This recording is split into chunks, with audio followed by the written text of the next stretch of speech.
Di balik hamparan sawah yang terlihat tenang, ada cerita tentang kerja keras yang tak pernah libur.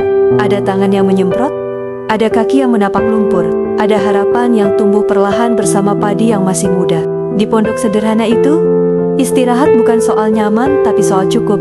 Di pegunungan yang sunyi, alam seperti mengingatkan, hidup tak harus mewah untuk terasa utuh. Buah pisang di pematang bukan sekadar hasil, tapi saksi bahwa setiap jengkal tanah selalu memberi, asal kita mau merawat. Dan di tengah itu semua, bahkan motor modifikasi pun jadi bagian dari cerita tentang gaya, tentang semangat, tentang cara petani hari ini tetap bergerak.